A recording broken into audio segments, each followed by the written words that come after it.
আসসালামু আলাইকুম। সুপ্রিয় অনার্স তৃতীয় বর্ষের ছাত্ররা, সবাইকে ঈদুল আজহার শুভেচ্ছা। করোনার এই সময় স্বাস্থ্যবিধি মেনে সবাই নিশ্চয়ই খুব ভালো করে ঈদ করেছ। এখন আমাদের ঈদের ছুটি শেষ, আমাদের পড়াশোনার পালা।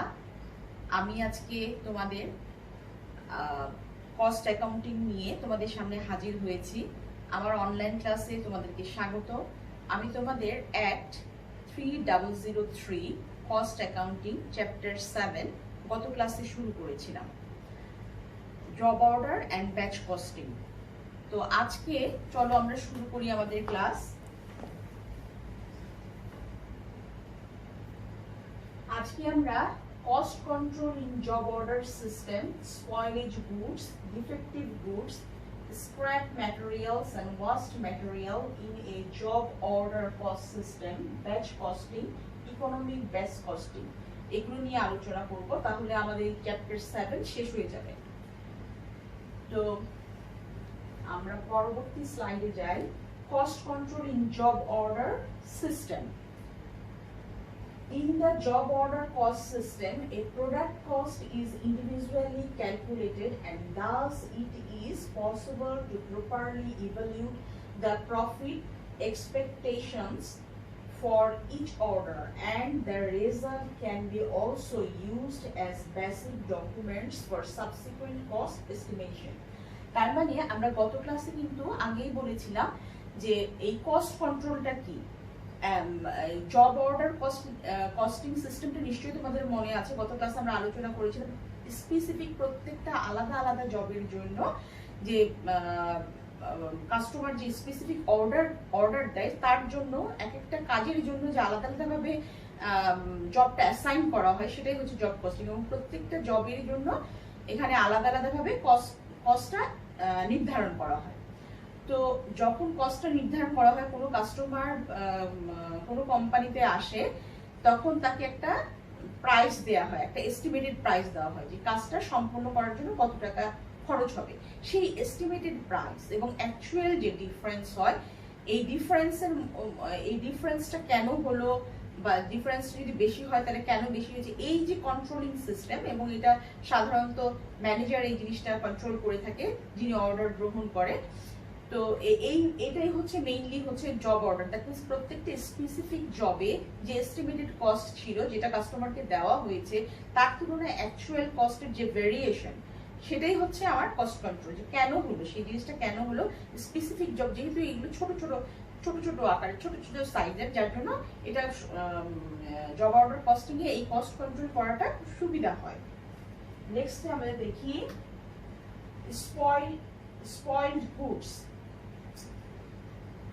Spoilage is unacceptable unit of production that are discarded or are sold for reduced price. Spoilage can occur at any stage of the production process. There are two types of spoilage: normal spoilage, abnormal spoilage. আচ্ছা, তাহলে স্পয়েলেজটা আমরা দেখছি, spoilage কি, that are discarded or sold for reduced price. তার মানে হচ্ছে প্রোডাকশনের যে কোনো একটা স্টেজে স্পয়েলেজ হতে পারে। স্পয়েলেজটা যে কোনো একটা স্টেজে স্পয়েলেজ হতে পারে, এবং এই স্পয়েলেজটা কিছু সেই ফার্দার প্রোডাকশনে যায় না, বা কিছু আমরা পরবর্তীতে পড়বো, কিছু হয়তো সেটা চেঞ্জ করে অন্য কোনো কাজে লাগানো যেতে পারে, কিন্তু সেটা নামমাত্র মূল্যে, কিছুটা মূল্যে সেটা বিক্রি করা যায় স্পয়েলেজটা। There are two types of spoilage, দুই ধরনের স্পয়েলেজ আছে।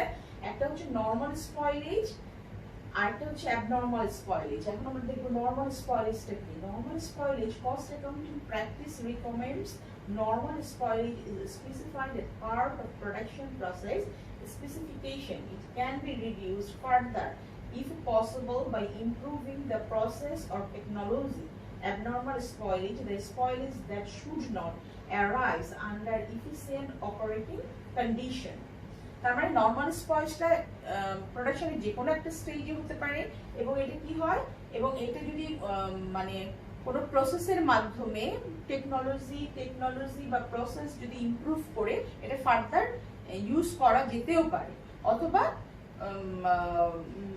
কি হবে, normal spoilage specific part of product, এটা প্রোডাকশনের একটা অংশ, এটা প্রসেসের একটা অংশ। দ্যাট মিনস নর্মাল স্পয়েলেজটা আমার কি হবে, আমি যখন জব অর্ডার কস্টিংটা ক্যালকুলেট করবো তখন নর্মাল স্পয়েলেজটা আমার আসবে। আর অ্যাবনর্মাল স্পয়েলেজটা হচ্ছে ইফিসিয়েন্ট অপারেশন কন্ডিশন যদি এটা যদি সঠিকভাবে হয় তাহলে অ্যাবনর্মাল স্পয়েলেজটা হবার কথা না। সেকেন্ড আমরা দেখি accounting for spoilage in job costing.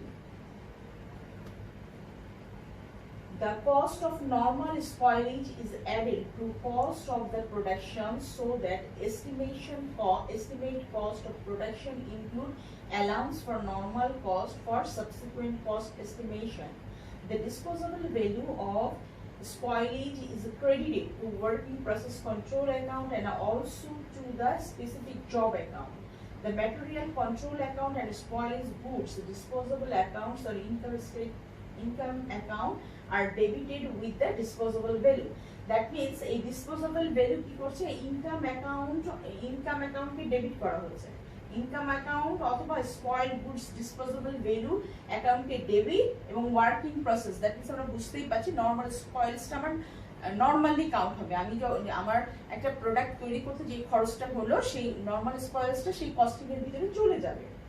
The effect will be that in a specific job it will be charged for all the expenses incurred for the job, but only goods unit are shown as output. The units which become spoilage are not included in the output, and the spoiled value of this unit is deducted from the total expense. So the cost incurred due to the spoilage is included in the total cost, and when one calculates the unit cost of the finished item, it included a charge for the normal spoilage. That means আমরা এখান থেকে বুঝলাম যে normal স্পয়েলেজটা কি, আমার যে production cost সেটা বের করার জন্য আমার নর্মাল স্পয়েলেজটা চলে আসবে। সেকেন্ডলি আমরা দেখি অ্যাবনর্মাল স্পয়েলেজের ক্ষেত্রে কি হচ্ছে। In case of abnormal spoilage the total cost of the spoilage is removed from the specific job account by giving a credit to it, and it is debited to loss from abnormal spoilage account. এখানে কি বলেছে, journal entry খেয়াল করো, spoiled good disposable value or income account debit loss from abnormal spoilage account, যেটা তোমার এর আগেরটাই ছিল না। নর্মাল স্পয়েলেজের ক্ষেত্রে কিন্তু লস ফ্রম এইটা ছিল না, শুধুমাত্র আমরা স্পয়েলড গুডস ডিসপোজেবল ভ্যালু আর ইনকাম অ্যাকাউন্টকে ডেবিট করেছিলাম। Loss from abnormal spoilage account আর স্পেসিফিক জব অ্যাকাউন্ট ক্রেডিট, ওখানে আমরা করেছিলাম ওয়ার্কিং প্রসেসকে ক্রেডিট করেছিলাম। Thus, the company management and executive are made aware of abnormal losses so that action are initiated to prevent them in the future. Accounting and reporting have the purpose of making managers aware of the need to act to prevent undesirable events. That means abnormal লসের ব্যাপারে ম্যানেজমেন্টকে সবসময় aware থাকতে হবে যাতে further ফিউচারে abnormal লসটা reduce করা যায়। নেক্সট দেখো ডিফেক্টিভ গুডস। ডিফেক্টিভ গুডস কি জিনিস? Goods are defective in their type, quantity, properties or packaging, do not correspond to what was agreed. Products sold at a discount are subject to the same regulation as normally priced product.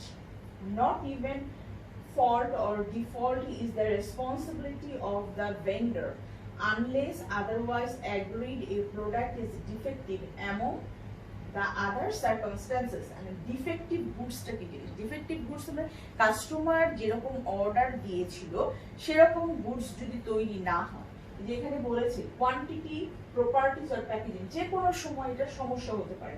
There type, quantity, properties R packaging, যে quality বা যে পরিমাণ দিতে বলেছে সেই পরিমাণ দেওয়া হয় নাই। সে আমরা যদি প্রায় আমরা দেখি যে আমাদের বাইরের গার্মেন্টস এর কথা যদি আমরা চিন্তা করি, এক্সপোর্ট প্রোডাক্টগুলো আমাদের লোকাল মার্কেটে বিক্রি হয়, whereas আমাদের কিন্তু লোকাল প্রোডাক্ট, এক্সপোর্টেড প্রোডাক্ট আমাদের লোকাল মার্কেটে বিক্রি হওয়ার কথা না, আমাদের দেশে বিক্রি হওয়ার কথা না, এগুলো সবগুলোই বাইরে চলে যাওয়ার কথা। কিন্তু সেগুলো যদি কোনো কারণে ডিফেক্টিভ হলো, কোনো কারণে যেভাবে সেলাই দেওয়ার কথা ছিল সেভাবে সেলাই হলো না, যেভাবে বটম দেওয়ার কথা ছিল বা কলার দেওয়ার কথা ছিল সেভাবে হলো না, দ্যাট মিনস তাদের যে অর্ডারে যেটা লেখা ছিল সেইভাবে যদি কোনো কোনো কারণে যদি ওটা বা প্যাকেজিং এর একটা সময় ছিল যে এই সময়ের মধ্যে আমার শিপমেন্ট করতে হবে, প্যাকেজ করতে হবে, সেটা যদি ফেল করে তাহলে সেটা ডিফেক্টিভ, সেটাকে আমরা ডিফেক্টিভ বলছি।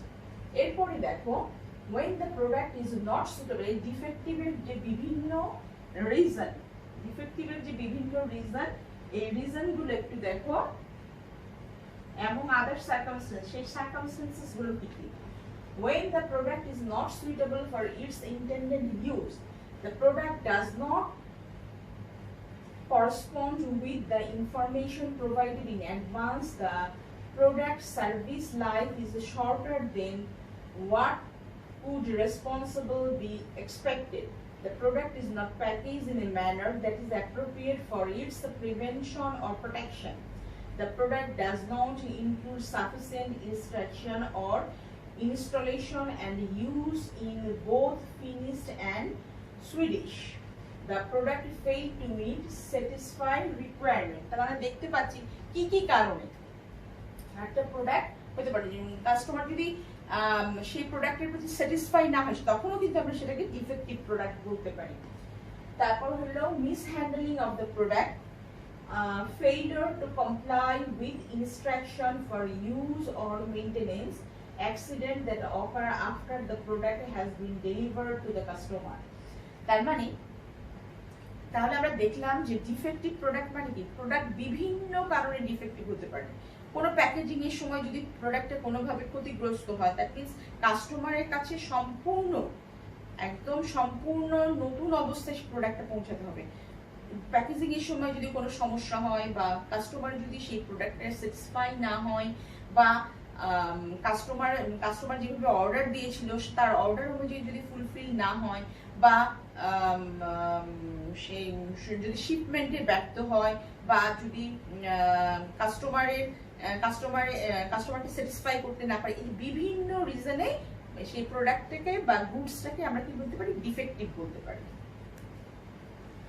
Then আসো scrap materials and waste materials in a job order cost system। scrap material R waste material এর মধ্যে ম্যাটেরিয়ালটা কি জব অর্ডার কস্টিং সিস্টেমে বলা হচ্ছে, scrap is discarded material having some values, it represents fragment of material that are left from certain type of manufacture, it is a material loss but has small value without further processing। তার মানে হচ্ছে scrap মানে হচ্ছে তুমি কোনো material, তুমি কোনো product তৈরি করছো, তার ম্যাটেরিয়ালের কিছু অংশ যদি থেকে যায় বা কি হলো left from certain type of manufacture, কিছু অংশ রয়ে গেল, সেটাকে তুমি ফার্দার ইউজ করতে পারবা বা সেটাকে তুমি বিক্রি করতে পারবা, সেটাকে বলা হচ্ছে এখানে scrap materials। Example of scrap materials are available in operations like turning, boring, punching, sewing, saving, molding, etc. from mills on which machine operation are carried out, so dust and trimming in the timber industry।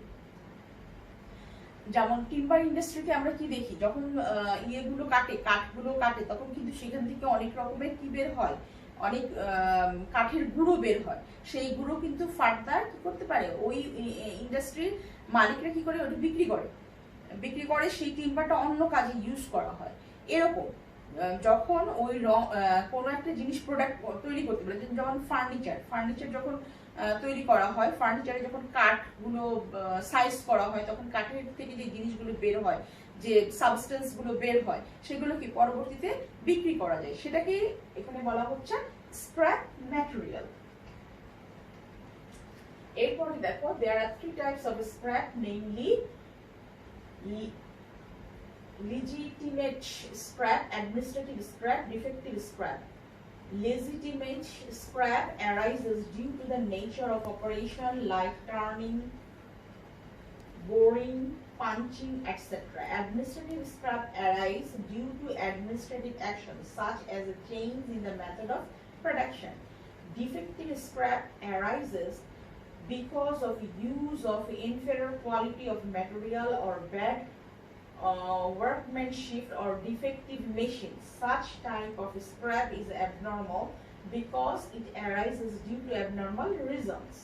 তাহলে এই তিনটা scrap আমরা দেখছি। একটা হচ্ছে nature of operation, কোনো কাজ করতে যাই, যেমন আমি একটু আগে বললাম যে কাঠ টিম্বারিং যে সেখানে যে কাঠ যখন কাটা হয় তখন তার থেকে কিছু গুঁড়ো, কাঠের গুঁড়ো বের হয়, সেই গুঁড়োটা ফার্দার কিন্তু বিক্রি করা যায়।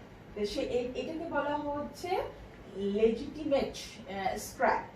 আর অ্যাডমিনিস্ট্রেটিভ স্ক্র্যাপ, অ্যাডমিনিস্ট্রেশনের কোনো একটা ডিসিশনের কারণে যদি ম্যাটেরিয়ালের কোনো ক্ষতি হয়, হ্যাঁ ডিসিশনের কারণে কোনো ম্যাটেরিয়াল যদি কোনো ক্ষতি হয় বা ক্ষতিপূরণ দিতে হয়, সেটাকে বলা হচ্ছে অ্যাডমিনিস্ট্রেটিভ স্ক্র্যাপ। আর ডিফেক্টিভ স্ক্র্যাপ হচ্ছে মেশিনের কোনো ত্রুটির জন্য যদি আমার ম্যাটেরিয়ালের কোনো হ্যাম্পার হয়, সেইটাকে বলা হচ্ছে ডিফেক্টিভ স্ক্র্যাপ, এবং এটা হচ্ছে abnormally.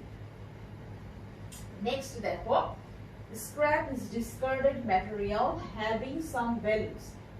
Scrap is always physically available unless, ও আচ্ছা এখানে একটা আমি একটু ডিফারেন্স লিখেছি যে স্ক্র্যাপটা কি, scrap is a discarded material having some values, যেটা কিছু ভ্যালু আছে। Scrap is always physically available unlike waste which may or may not be physically present in the form of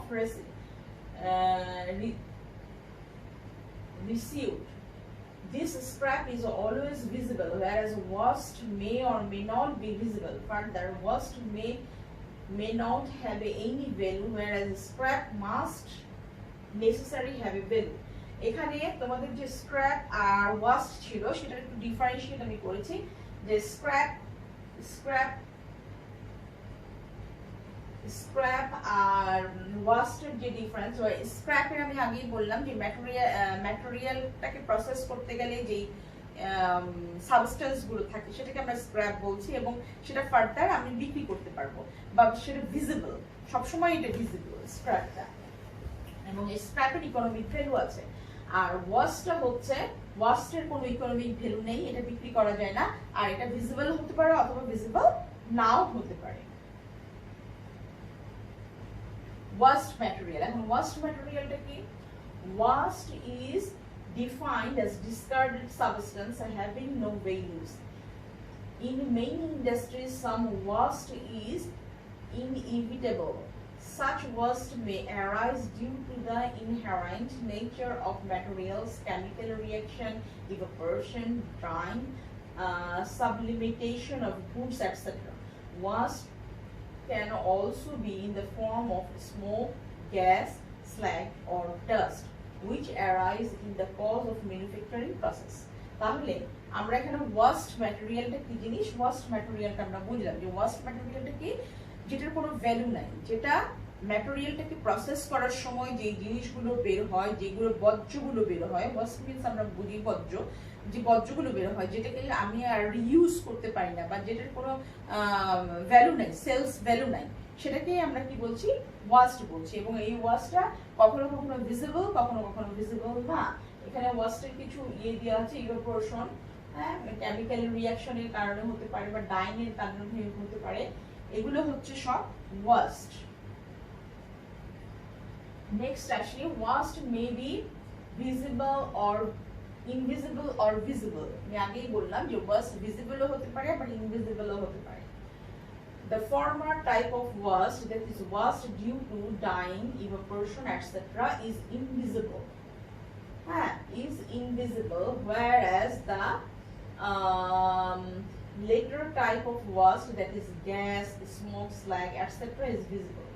গ্যাসটা আমরা দেখতে পাই যে গ্যাস বের হচ্ছে বা স্মোক, ধোঁয়া বের হচ্ছে, এগুলো হচ্ছে ভিজিবল, দেখা যায়। আর ওয়াশ ডিউ ডাইং, কোনো একটা শুকানোর জন্য যে একটা ওয়াস্ট হয়, একটা গরম অনুভব হয়, সেটা কিন্তু একটা ওয়াস্ট, বাট সেটা কি হয় দেখা যায় না, এটা ইনভিজিবল, এটা শুধুমাত্র কি বলে অনুভব করা যায়। তারপর waste has particularly no measurable value, rather in some industry the waste intent of realizing any value causes a problem of its disposal in incurring further cost. The waste may be normal or abnormal from the point of view of treatment in costing. তার মানে ওয়াশটাও ইসের মতো visible অথবা invisible হতে পারে. The effect of waste is to reduce the quantity of output. Waste কি করে আমার quantity of output টাকে reduce করে, and to calculate cost per unit of the output. The total cost is distributed over the quantity of input. That means waste আমার কি করে আমার total quantity of output total যে quantity সেটাকে কি করে রিডিউস করে দেয় এবং এটা আমার টোটাল কস্টের মধ্যে ইনক্লুড হয়.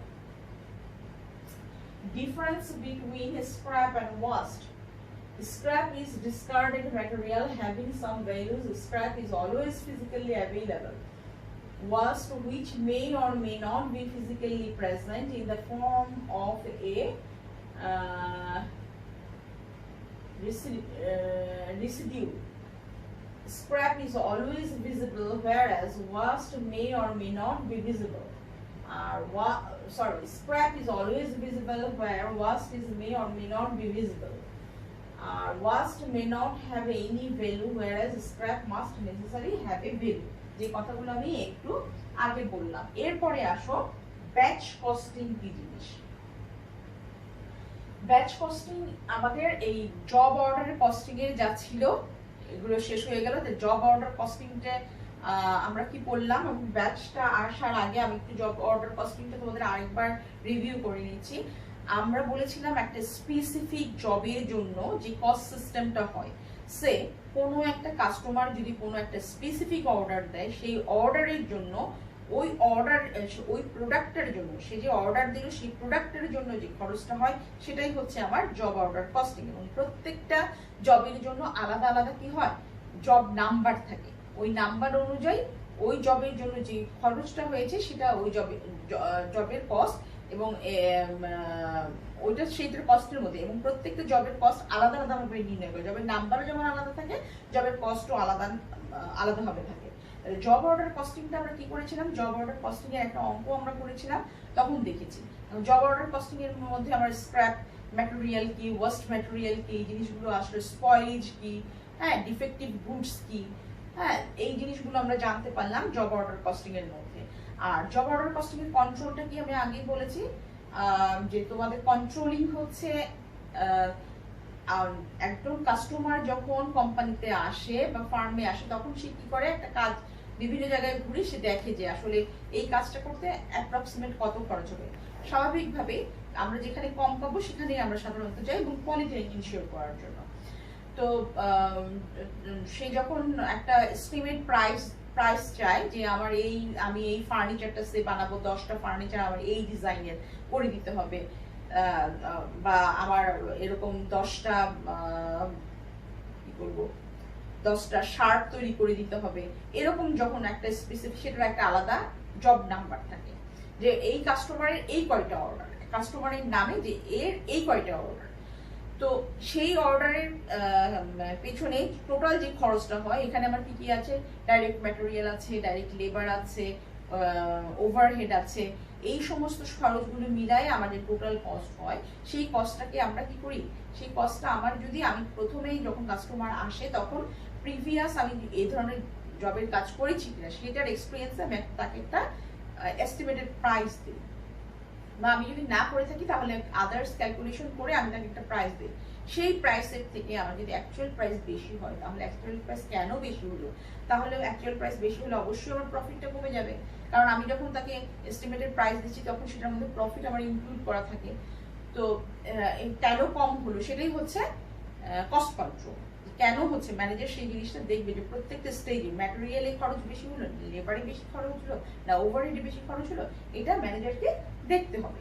তো এটাই হচ্ছে আমার job costing. That means job হচ্ছে একটা স্পেসিফিক কাস্টমারের একটা স্পেশালাইজড অর্ডার, এটাই হচ্ছে, এবং প্রত্যেকটা জবের ক্ষেত্রে আলাদা আলাদা ভাবে জব নাম্বার থাকে. তাহলে আমরা এখন দেখবো ব্যাচ কস্টিং. ব্যাচ কস্টিং কি জিনিস? Batch costing is a form of a specific order costing. It is very similar to job costing. Within each batch are a number of identical units, but each batch will be different. Each batch is a separately identifiable cost unit which is given a batch number in the same way that each job is given a job number. তার মানে job order costing আমরা কি করেছিলাম, job order costing প্রত্যেকটা জবের জন্য যেমন আলাদা নাম্বার থাকে, ব্যাচ কস্টিং এও প্রত্যেকটা ব্যাচের জন্য আলাদা একটা নাম্বার থাকে, এবং ব্যাচ কস্টিং অনেকটাই জব কস্টিং এর মতোই। এরপরে কি বলেছি, the main characteristic of batch costing as follows. Batch costing এর মেইন ক্যারেক্টারগুলো কি, বৈশিষ্ট্যগুলো কি? Batch costing is a unit of production. Production একটা একক। Each batch is a quantity of identical units. Production is continuous and take place before demand. তার মানে চাহিদা, কোনো কিছুর চাহিদা হওয়ার আগেই সেটা কি হবে, প্রোডাকশন হয়ে যাবে। Direct costs such as raw material, labor and setup expense are allocated directly to the batch. তাহলে মানে আমরা জব অর্ডার কস্টিং এ দেখেছি আমার কি আসছে, জব অর্ডার কস্টিং এ আমার আসছে হচ্ছে র ম্যাটেরিয়াল, লেবার আর ওভারহেড, আর এখানে হচ্ছে র ম্যাটেরিয়াল, লেবার আর সেটআপ এক্সপেন্স। সেটআপ এক্সপেন্স কে আমরা পরবর্তীতে দেখব। এরপরে দেখো এই যে জব অর্ডার কস্টিংটা কিসের কিসের ক্ষেত্রে লাগে সেটা এখানে দেওয়া আছে। Example of industries which adopt batch costing আর কোন কোন ইন্ডাস্ট্রিগুলোর মধ্যে, রেডিমেড গার্মেন্টস এর ক্ষেত্রে, ড্রাগ মানে ঔষধ and pharmaceutical, spare parts and component parts as in the case of automobiles, radios, TVs, refrigerator, machineries, etc. এই যে রেফ্রিজারেটরের বিভিন্ন পার্টস, টিভির বিভিন্ন, রেডিও, অটোমোবাইল, এগুলোর যে বিভিন্ন পার্টস গুলো তৈরি হয়, যেমন টয়োটা গাড়ির ক্ষেত্রে আমরা যদি বলি টয়োটা করোলার গাড়ির পার্টস এর এক ধরনের, হ্যাঁ। তারপর হোন্ডা গাড়ির জন্য আরেক ধরনের পার্টস তৈরি হয়, এরকম ওই গাড়ির ওই মডেলের কিছু পার্টস আলাদাভাবে তৈরি হয়, এগুলো হচ্ছে একটা ব্যাচ ধরে ধরে তৈরি হয়। তো সেটার কথাই বলছি। যেমন ওষুধের ক্ষেত্রে আমরা দেখবো, আমরা যখন ওষুধ খাই তখন যদি একটু খেয়াল করি তখন কিন্তু দেখবো যে ওষুধের মধ্যে ব্যাচ নাম্বার লেখা থাকে, যে এই ব্যাচের, তাহলে এই ব্যাচের এতগুলো প্যারাসিটামল বা নাপা, হ্যাঁ যেটাই বলো তুমি, এতগুলো ওষুধ তৈরি হয়েছে। তো এটাই হলো ব্যাচ কস্টিংটা সাধারণত ওই ক্ষেত্রে লাগে। আর আমরা ব্যাচ কস্টিংটা কাস্টমারের ডিমান্ডের আগে এটা তৈরি করা হয়, আর ওখানে কি দেখলাম আমরা, জব কস্টিং এ কাস্টমার স্পেসিফিক ভাবে আগে অর্ডার দিবে, তারপর সেই তার অর্ডার অনুযায়ী সেই জবটা তৈরি হয় এবং সেই অনুযায়ী নাম্বার পড়ে। নেক্সট আমি দেখি ইকোনমিক ব্যাচ কোয়ান্টিটি, সেটা কি জিনিস? Economic batch quantity, EBQ, also known as the optimum production quantity, EPQ, optimum production quantity, is the order size of a production batch that minimize the total cost. এখানে কি বলেছে খেয়াল করো, is known as the optimum production quantity. সর্বোচ্চ optimum production quantity is the order size of a production batch that minimize the total cost. এটা economic order quantity নিশ্চয়ই তোমাদের খেয়াল আছে, EOQ, economic order quantity. Economic order কোয়ান্টিটিটা কি, ম্যাটেরিয়ালের সাথে রিলেটেড, ম্যাটেরিয়াল ইনভেন্টরি কস্টটা মিনিমাইজ করার জন্য আমরা কি ইওকিউ ব্যবহার করি।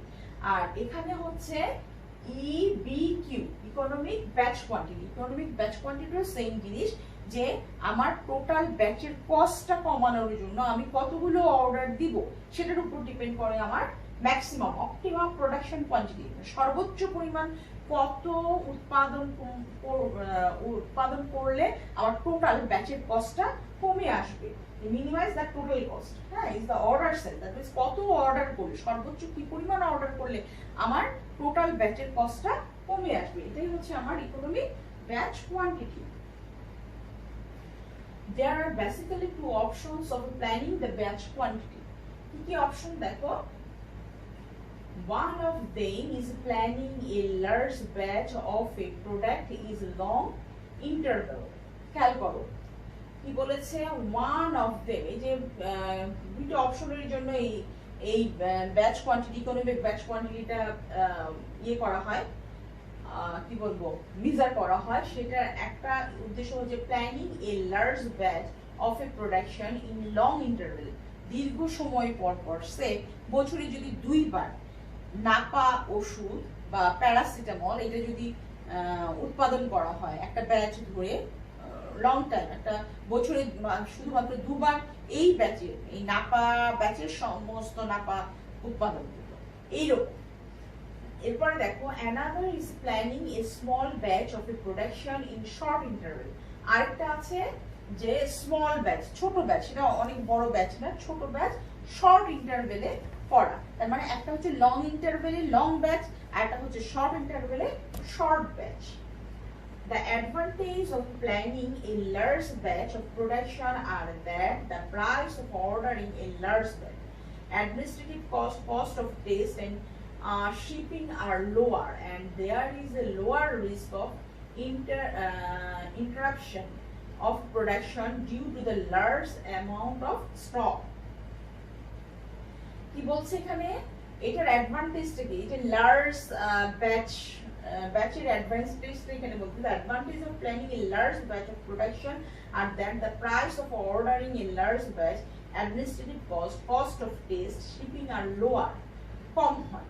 তার মানে আমি যদি অনেক বড় একটা ব্যাচের অর্ডার দিই সেই ক্ষেত্রে আমার কি অর্ডারিং কস্ট কম হবে, অ্যাডমিনিস্ট্রেটিভ কস্ট কম হবে, টেস্টিং বা শিপমেন্ট কস্ট এগুলো সবকিছুই কম হবে, and that is a lower risk of interruption of production, এবং interruption of production due to the large amount of stock, এবং যেহেতু অনেক বেশি পরিমাণ আমি অর্ডার দিচ্ছি যার জন্য কি আমার স্টকেও অনেক বেশি পরিমাণ থাকবে, এবং এটি কি আমার মানে কখনো ঘাটতি হবে না, ইন্টারাপশন হবে না, প্রোডাকশনের আমার উৎপাদনের কোনো ইন্টারাপশন হবে না।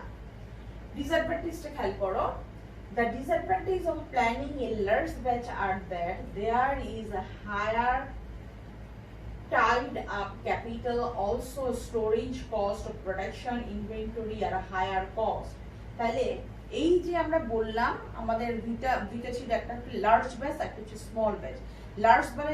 লার্জ ব্যাচের অ্যাডভান্টেজটা আমরা বললাম যে অন্যান্য খরচগুলো, তার সাথে যে খরচগুলো থাকে সেই খরচগুলো কমে আসে, কিন্তু এর একটা ডিসঅ্যাডভান্টেজ আছে, যেহেতু আমি বছরে কম সময়ের জন্য ইসের অর্ডার দিচ্ছি, কি বলবো ব্যাচের অর্ডার দিচ্ছি, যার জন্য আমার কি অনেক বড় আমার স্টোরেজ দরকার, এবং সেই স্টোরেজের পিছনে একটা কস্টিং আছে, সেটা আমার অনেক বড় একটা কস্ট চলে যাচ্ছে সেখানে, সেটা বলা হচ্ছে। এবং এই কস্ট চলে যাওয়ার জন্য আমার ক্যাপিটালটা কি আটকে থাকে, যেহেতু আমি বেশি অর্ডার দিয়েছি, আমার বেশি মাল এসছে, সুতরাং আমার ক্যাপিটালটা কি স্টক হয়ে আছে, যদি সেটা সময়ের মধ্যে বিক্রি না হয়। এরপরে আমরা দেখব স্মল অর্ডারের অ্যাডভান্টেজটা কি। The advantage of planning a small order, small ব্যাচের এটা অ্যাডভান্টেজটা। The advantage of planning a small batch of production আর that there is less tied up capital, storage cost and product inventory are low. Also, there is a higher flexible if quantity happening to change at supply and buyers.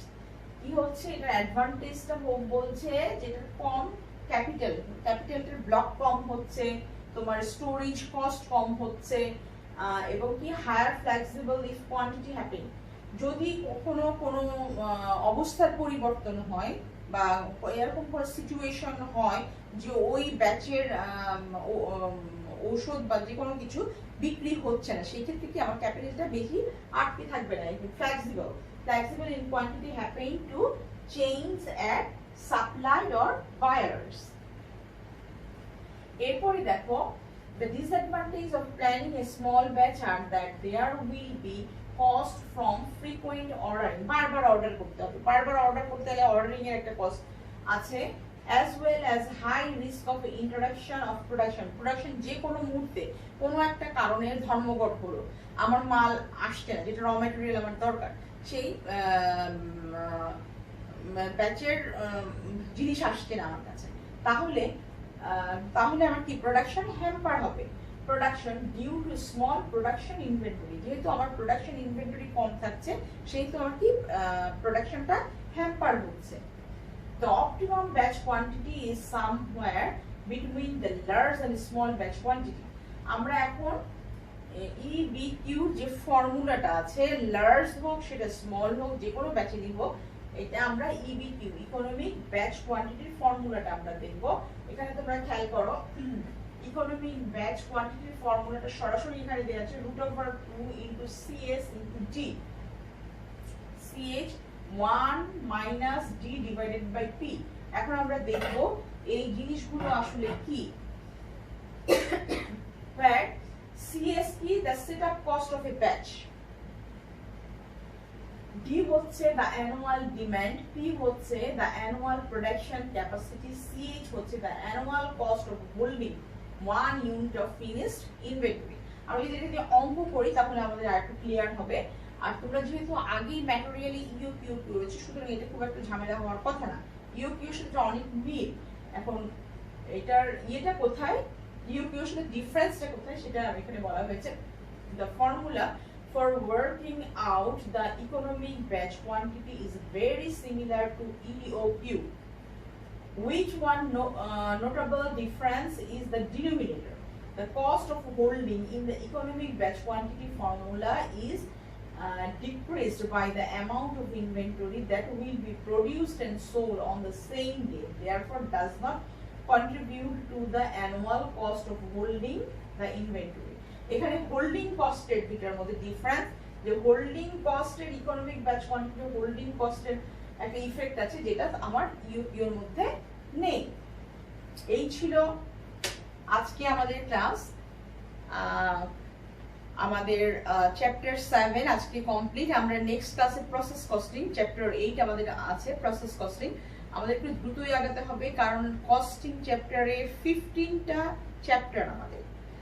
তোমরা যদি সহযোগিতা না করো তাহলে আমি খুব দ্রুততার সাথে আগাতে পারবো না, কারণ থার্ড ইয়ার যেহেতু তোমাদের মাত্র কস্ট অ্যাকাউন্টিং তোমাদের ইন্ট্রোডাকশন, সুতরাং আমাদের পড়াশোনা করতে হবে, জানতে হবে এই জিনিসগুলো।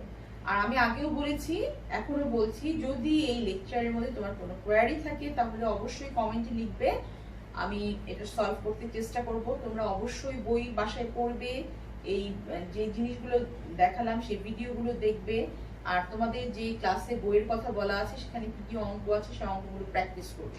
যদি কোনো সমস্যা থাকে অবশ্যই তোমরা বলবে, আমি আবার রিভিউ করব। আদারওয়াইজ আমি পরবর্তী ক্লাসে চ্যাপ্টার 8 শুরু করব, প্রসেস কস্টিং। তো আজকে এই পর্যন্তই।